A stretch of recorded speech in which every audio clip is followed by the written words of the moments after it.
Sup nerds, Dick here, and before we begin, two things. First thing is that I could not get my VTuber model to work. I apologise, it's rigged, it was working at one point, but it's just not connecting online, and because I have an Android, it won't let me do a cable connection. So really sorry, I'm just going to have to PNG tube this one because I want to get this video uploaded and get it out there. Second of all, I do have my 7-month puppy with me. He is teething and he is running around playing with his toy like a madman, so you might pick up some noise in the background. If you hear something hitting something, it's just him playing with his toy, or if you hear him whimpering, it's just because he's teething. But with all that out of the way, let's get into the video. So at this point, it does seem that due to the leaks, we have very little left to learn about the Nintendo Switch 2 outside of price, the actual release date, and most importantly, the launch lineup. We pretty much know the specs and what it's going to look like, but that is not what I want to talk about today. You can already see a slew of videos about the leaks and rumoured technical specs, and I don't want to waste your time going over the same things that you can see anywhere else. If, however, you are behind on the news and you want to catch up, by far the best video I can recommend watching to catch up would be Woody's video from the Beat 'em Ups YouTube channel, and I will link that down below.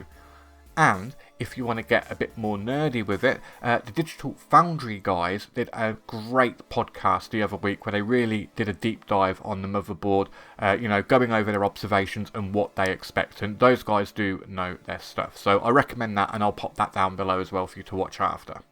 What I will say about the expected power of the Nintendo Switch 2, though, is that I think we should probably manage our expectations here. This is Nintendo. They have a track record. They release underpowered hardware, and they've done this with every single one of their consoles since the lackluster sales of the powerful GameCube, and when they hit it big with the underpowered Wii. But they do this for two main reasons. Number one, because they like to actually make profit on their hardware, and reason two, they still like their consoles to be affordable. Plus, this time around, there are more competitors on the market trying to steal Nintendo's handheld crown. So, I'm going to come back to that, but the point is, they need to keep the costs down. As of right now, when it comes to the remaining questions, I'm actually betting all of my money that we are looking at a price point of about 350 Queen Heads, or that's $400 dues for the Yankee Doodles. I say this because of two observations. Number one is inflation. $299 in 2017 is actually $380 in 2024. And not to get political, but that is kind of eye-watering inflation. We should probably do something about that. But point two is that this is just what the cost is for the entry-level Steam Deck. And if it is going to be about on par with the Steam Deck power-wise, or maybe even under what the Steam Deck can deliver, you really can't release a console that costs more than that. And this is a future problem, I do believe, but I do think Valve are working on a new Steam Deck, which is going to come out in about 2, maybe 3 years, which is going to be a lot more powerful, and they are simply going to be doing that just so that they can one-up the Switch 2. But again, future problem.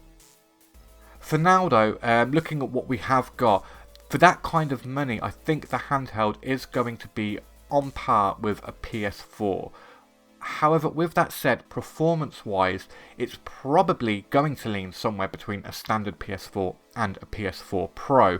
And this is simply due to optimization of the hardware, as well as just the fact that it's using modern architecture that will just naturally perform better. And for internal storage, realistically, you're probably looking at about 128 gigabytes. If we're lucky, maybe 256 gigabytes. Keep in mind the original model released with a pitiful 32 gigabytes that was just the absolute bare minimum. There were a lot of games that couldn't even fit on the internal storage of the initial model, and even when they released the updated OLED model, they only gave us 64. This is Nintendo. When it comes to internal storage, they always give us the absolute bare minimum, but again, this is just Nintendo trying to keep the costs down, and with the Express SD technology included, they're probably putting all their money in that basket to try and get people to buy these fancy Samsung SSDs. Of course, this is all speculation on my part, but it is educated speculation, taking into account Nintendo's history and the creditable sources we've seen so far.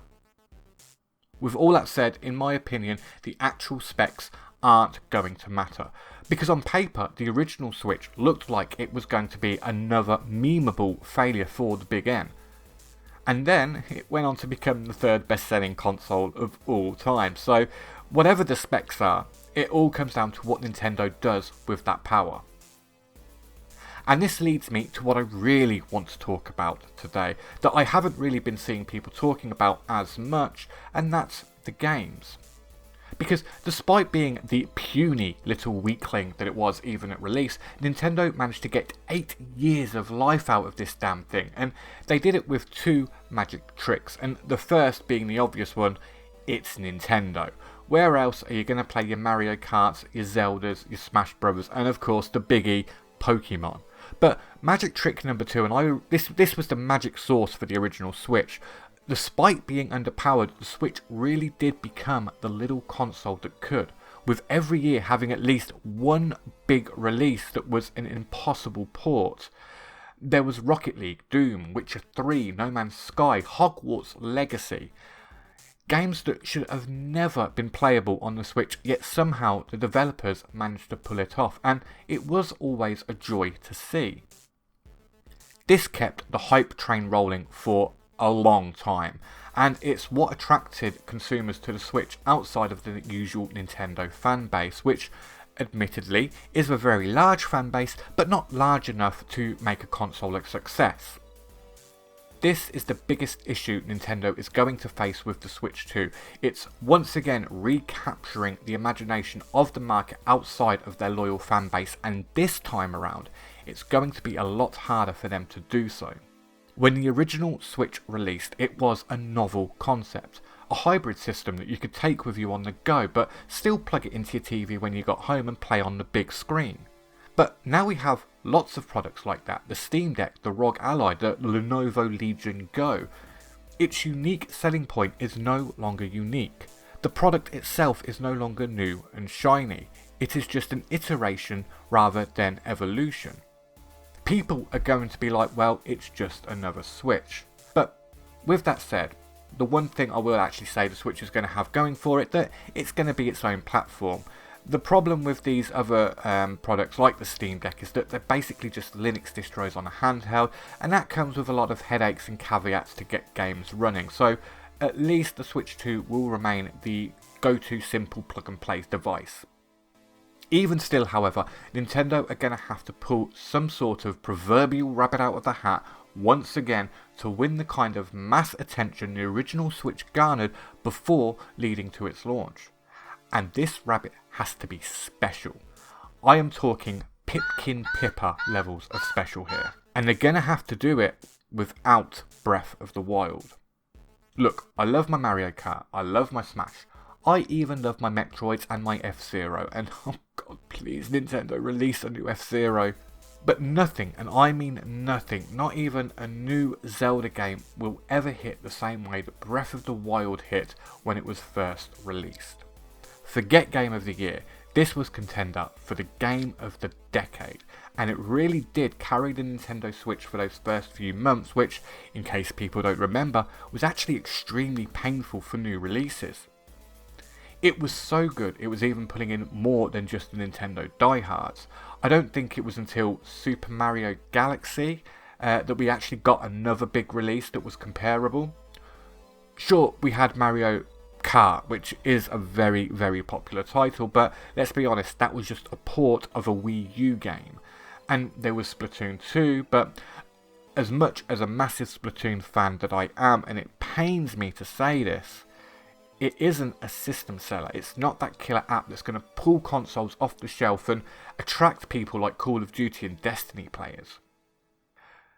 The first year can really be summed up as, well, everything sold really well because lots of people had purchased the Switch just to play Breath of the Wild. And They were buying whatever popped up on the eShop just because they were that desperate to play something else on the console. All of these sales encouraged third parties to come to the Switch, and this is where it all snowballed into the success story it would eventually become. If Nintendo fail to capture people's interest early and they don't see the sales that they think they're going to get for this, then things could turn sour quickly as developers decide that it's not worth putting in the effort to downgrade their games and get them running on the hardware. If the third party support dries up, the sales for the console dry up. And we'll see that vicious cycle that we've seen with so many consoles in the past before it, You need games to sell a console, but the console needs to sell well to encourage developers to put their games on it.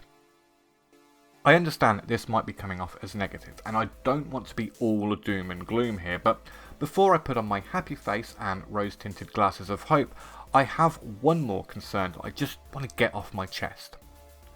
The Switch 2 kind of needs its, oh my god, it's Skyrim running on a handheld moment, and honestly, I don't know if that's going to be possible to recreate in the year of 2024.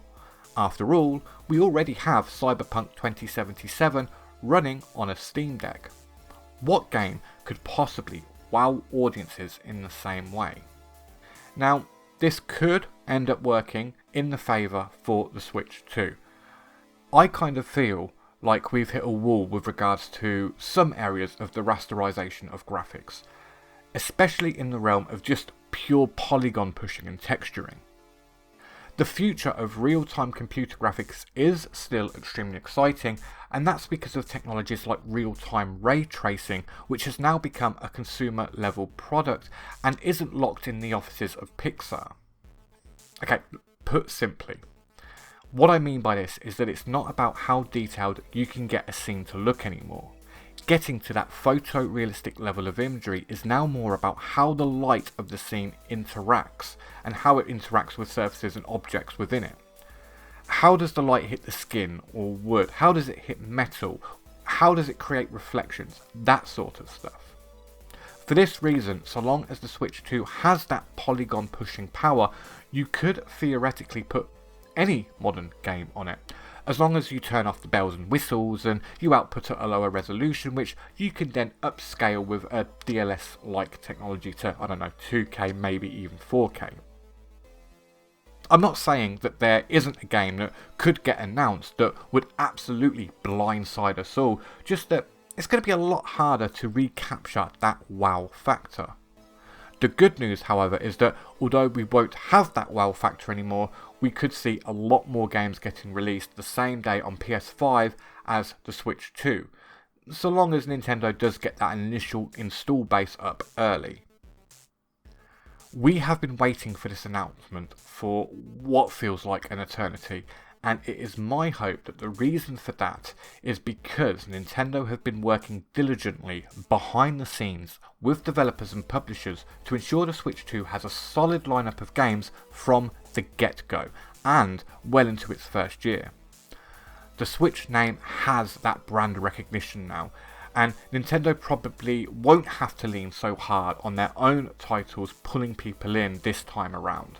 Developers should be there from day one.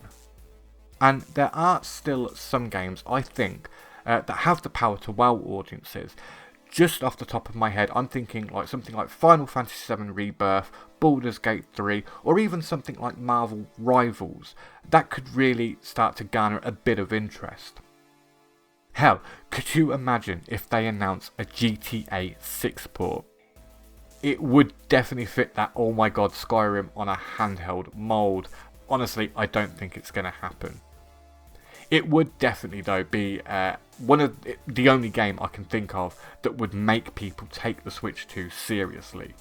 And they don't even have to release it at the same time as the PS5 and Xbox versions. They could release it after tweaking it for the PC to run on various systems. So long as people knew it was coming, we'd be happy, even if that wasn't until 2026. Ultimately, the fate of the Nintendo Switch 2 is going to fall on how much hype they can drum up with this initial announcement direct. You could make up for a lack of a Breath of the Wild with a strong lineup of multiple solid games, perhaps not at the level of Breath of the Wild, but at least there's choices there. Personally, I'm hoping for around 7 to 10 launch games that include at least 2 or 3 bangers, with the promise of more bangers in the pipeline within that first year. The Switch may be my favourite console of all time, and I have been a Nintendo fan all my life. I really want this console to succeed, and that could be why I'm so anxious about this. But I do kind of feel like CJ walking down the Grove Street alley here. I'm a little worried about how this is going to turn out, because I understand that not everyone is the Nintendo stan I am and probably won't care. Look, this announcement is going to go one of two ways. Either they drop a bunch of games that will get people excited and get them talking, or it's going to have everyone scratching their head saying, is that it? So even with as much as we know, the real test is yet to come for the fate of the Nintendo Switch 2. It is still a mystery. And it's going to remain that way until Nintendo put out their Direct. Until then, we just have to sit around and wait to see what Nintendo are cooking. I've been Dick the Stick, thanks for listening, and until next time, don't be a dick.